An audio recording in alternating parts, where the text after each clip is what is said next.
Hello and welcome to my latest video on Jurassic World Alive, and I've got an exciting one for you. It's release notes time. So we've got the release notes of 2.20 have just come out, and what I'm going to go through is the new hybrids. So I'm going to give a little bit of a review of the abilities and what you need to do to actually create the new hybrids. Okay, so without further ado, let's start off with Geminideus. And what we've got here, it's down as an anti-flock tank.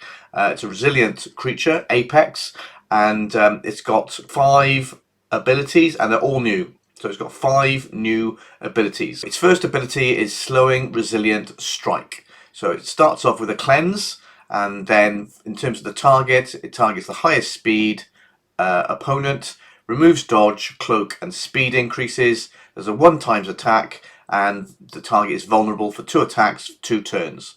Okay, it also gets its speed reduced by 50% for 1 turn.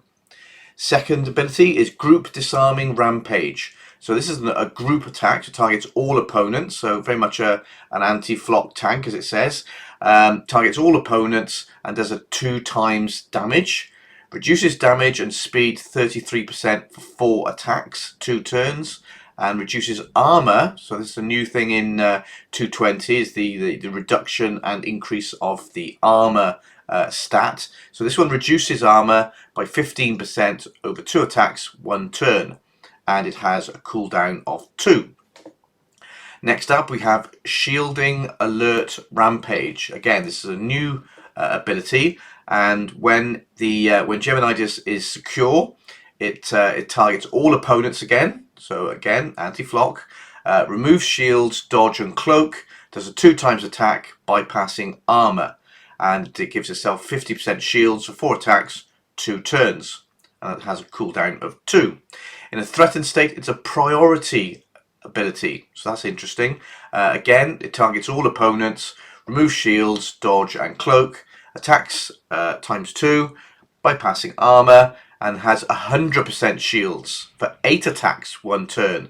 So very different attributes to that ability when it's threatened. It's a priority move, and it has 100% shields for 8 attacks. Wow. Okay, next up we have Harden. So it targets the highest HP and does an attack 2.5 times. And then for the team, so a bit of a nod to raids here, the team gets a cleanse and increases armor by 50% for 4 attacks, 2 turns. Okay, it's got a delay of 1 and cooldown of 2. We've also got a counter ability here. So we've got Precise Group Counter. So after receiving and surviving damage, it increases its own armor by 10% for 4 attacks, 2 turns. Again, targets all opponents and gives a 1x attack, bypassing dodge. So we've got we've got 3 abilities there which are group attacks. So no wonder this is an anti-flock tank. So yeah, that's looking really good. Okay, so let's move on to what do we need to do to actually get this Apex. So its ingredients are Gemini Titan and Stegodius. Okay, so both of those will need to be at level 25 because we're talking Apex here.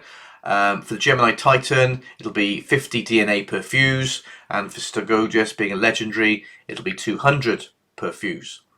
Okay, so to create Geminideus, you're going to need to get 300 DNA to create it at level 26. So you need approximately 750 DNA for Gemini Titan and 3000 DNA for Stegodius. To max out to level 30, you're going to need 700 Geminideus DNA, which will require approximately 1750 Gemini Titan DNA and 7000 Stegodius DNA. Okay, let's go in a little bit more detail now. So, I mean, this is pretty complex diagram. It shows just how many creatures are involved in terms of ingredients for Geminideus. So this could be quite a tough ask in terms of building DNA for this Apex. So we've talked about Gemini Titan, we've talked about Stegodius. So Gemini Titan is made up of Coola Borgiana, and Diplodocus.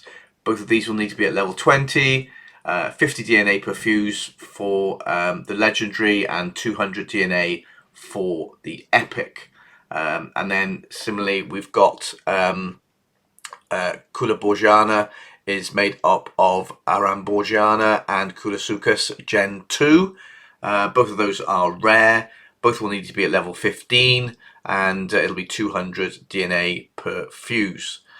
So going back up to Kulaborgiana and Diplodocus, both of those are event exclusive. So we'll have to wait and see, or you can obviously fit them in sanctuaries. In terms of Diplodocus, it'll be event exclusive for the legendary.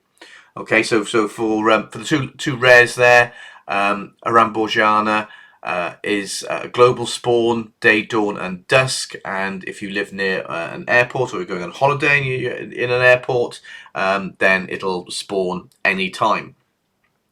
Kulasuchus Gen 2, that's a global spawn, day, dawn, and dusk. And if you're anywhere near restrooms, then that's an anytime spawn. Okay, over to Stegodius. So that's made up of Nodopatosaurus and Stegosaurus. So for the epic, you can need to be at level 15. Actually, for both of these, you'll need to be at level 15. The epic is 50 DNA per fuse, and the common is 500 DNA per fuse. For Nodopatosaurus, it's a global spawn, day, dawn, and dusk. And for Stegosaurus, it's a global on a Saturday. Okay, so for Nodopatosaurus, you're looking at Nodosaurus and Apatosaurus in terms of its ingredients. Both of those will need to be at level 10. The rare will be 50 DNA per fuse, and the common 200. For Nodosaurus, you've got it'll be at local area zone 2, spawning night, dawn, and dusk. And for Apatosaurus, again, that's a global spawn, day, dawn, and dusk. Okay, so on to Pyrorixis. So this has got 7 abilities, so that's really unusual for a kind of non-apex creature, I would say. So I think this will be a really powerful creature in the game. So it's down as a nullifying dodger. So let's have a look. It's a first move is Dispersed Cautious Strike. Targets all opponents, so look out flocks. You get a 1x attack, bypassing dodge. Reduces damage by 50% for 2 attacks 1 turn. And for itself, it gets a 75% chance to dodge 67% of direct damage for 1 attack 1 turn. The Greater Nullification ability targets opponents with the most positive effects, nullifies them, reduces damage 50% for 4 attacks 2 turns, and there's a cooldown of 1 turn. Okay, on to Instant Precise Impact, and this is a priority move. Targets the fastest opponent, does a 2 times attack, bypassing armor and dodge, and a cooldown of 1. Next up we have the Berserk Decimating Wound. So this is interesting. This is an act last ability. So regardless of the speed of Pyrorixis, this move will be done last. So that's quite an interesting take. So that targets the highest HP, removes shields, does a 1x attack, bypassing armor, and does a damage over time of 1/4 of the target's maximum HP over 2 turns. And in terms of self, sacrifices 25% of its maximum HP and is unable to swap for 1 turn. Cooldown of 2. Next up we have, so it has a swap in nullification, so you can swap this in, it'll do a nullify, and it'll be unable to swap for 2 turns. It has a counter stun, so after receiving and surviving damage, 66% chance to stun, and it also gets an increase of damage by 25% for 1 attack 1 turn. And then if your opponent tries to escape, it has its no escape move, so that will stop it from, if it hasn't got a resistance to no escape, it will it'll be kept in the game, unable to swap, lasting 1 turn. Okay, so how are we going to build Pyrorixis? So first off, it's unique. It's a fierce and resilient creature made up of Pyrorixis and Ghost. Both of these will have to be at level 20. Pyrorixis being a legendary, that's 50 DNA per fuse, and Ghost being an epic, it'll be 200 DNA per fuse. To create Pyrorixis, you'll need approximately 250 DNA to create it at level 21. That's going to need approximately 650 DNA of Pyrorixis and 2600 DNA of Ghost. And then if you want to max Pyrorixis, it's going to be about 7500 DNA for Pyrorixis and 30,000 DNA for Ghost. That might take some doing.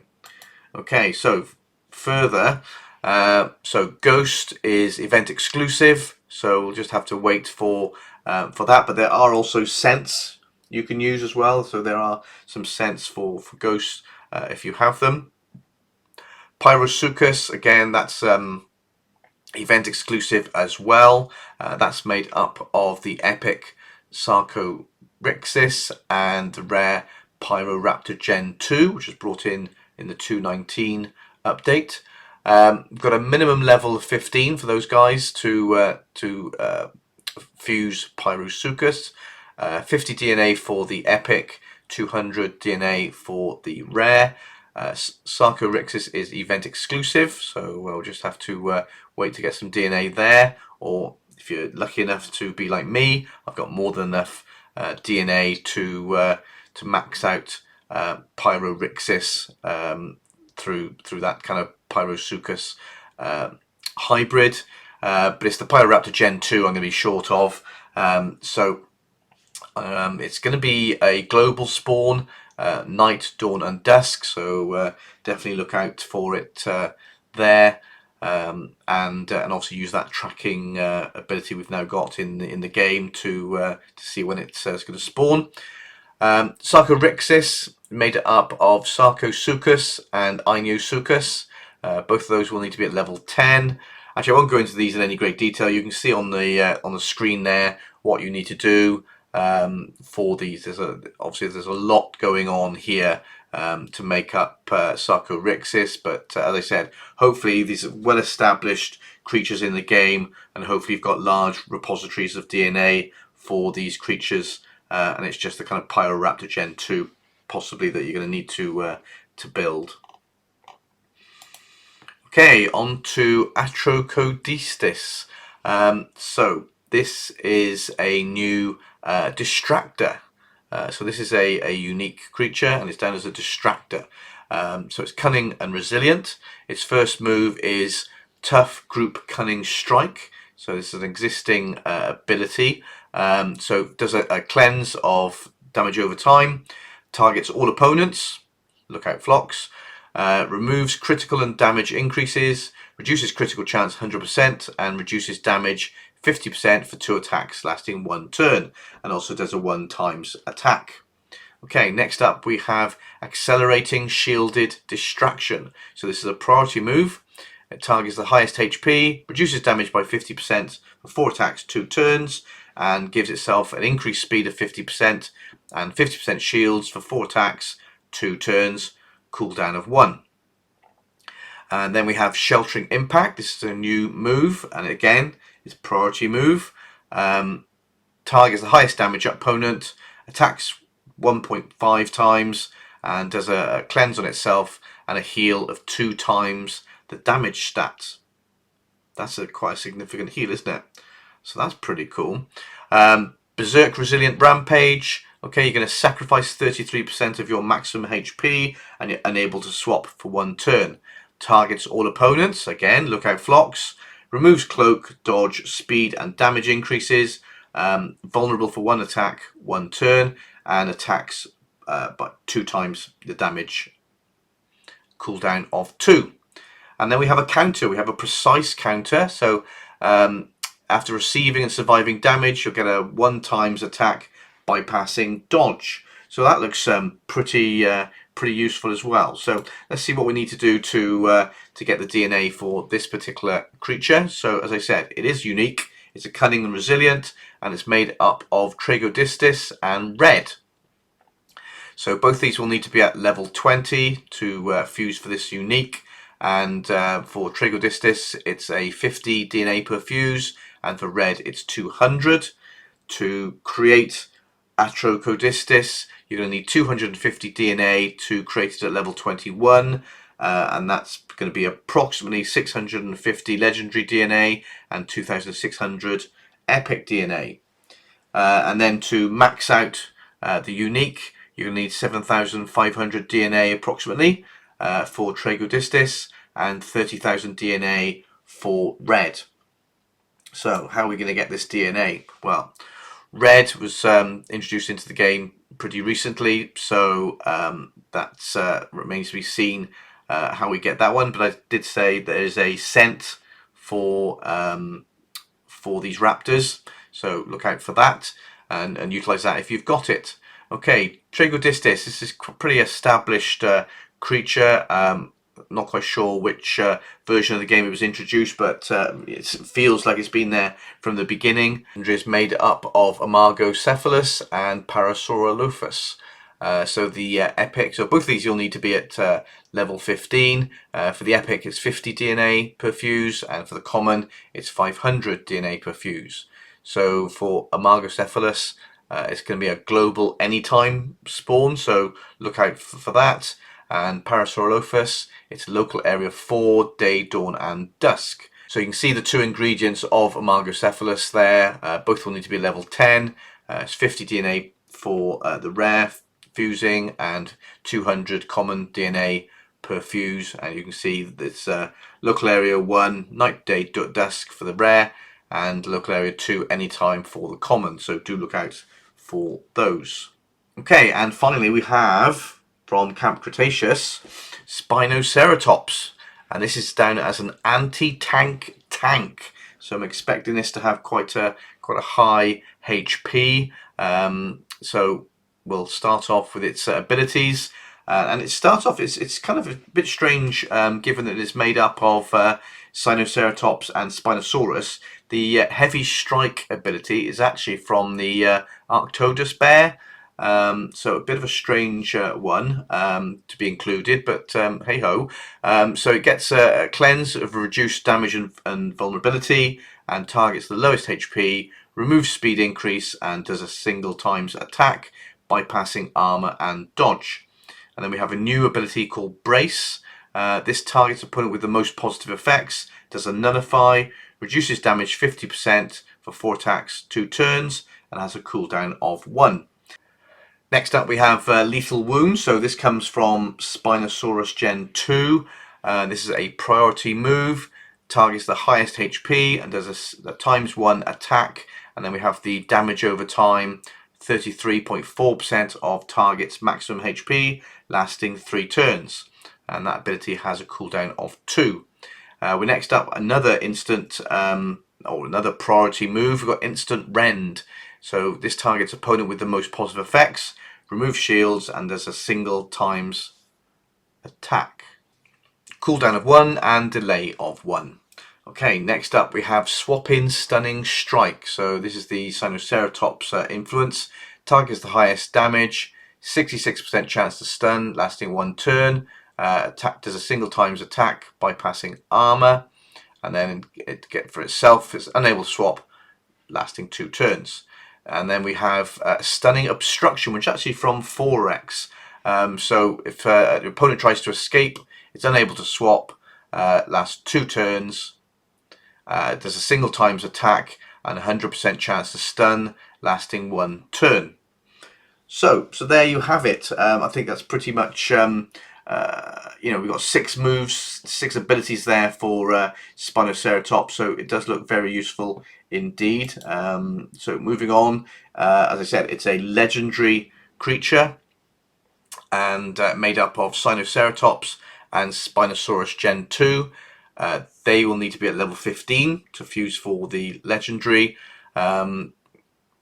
and both being epics, it's going to be 50 DNA per fuse for both of them.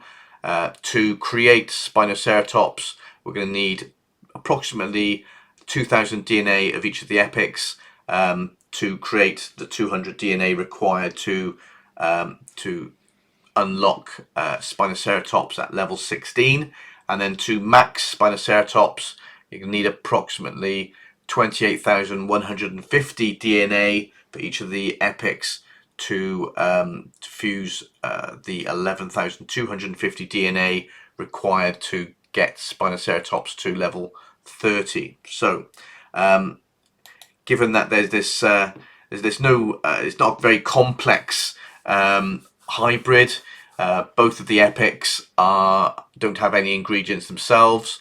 So in terms of Spinoceratops, local area 1, anytime spawn, and also gas station, petrol station, spawn as well, anytime. Spinosaurus Gen 2, again, global spawn, but this is at dawn and dusk, and will also spawn around restaurants anytime. So there you have it. That's the complete breakdown of the new hybrids coming to the 2.20 update. And I don't know about you, I'm very excited. It's going to take me, I think my biggest challenge for this one is going to be Geminideus, and specifically the Diplodocus element. I've got loads of Stegodius DNA, so more than enough to cover that off. But it's the Diplodocus aspect that I'm going to be fipping like crazy and looking out for event exclusive spawns. So for me, Pyrorixis is the one I'm really going to be going for. It's got 7 abilities, very varied abilities, and looks really useful. So I'm going to be fipping like crazy for Pyroraptor Gen 2, and obviously looking for it to spawn. So so I think those might, for me, the two standouts really, Geminideus and Pyrorixis. I would also say Atrocodistis looks a very useful, unique, and Spinoceratops for a legendary looks very good as well. So let me know what you think in the comments below about the new creatures coming to 220. Which ones are you looking forward to most, and why? And we will see next week when the 220 update lands.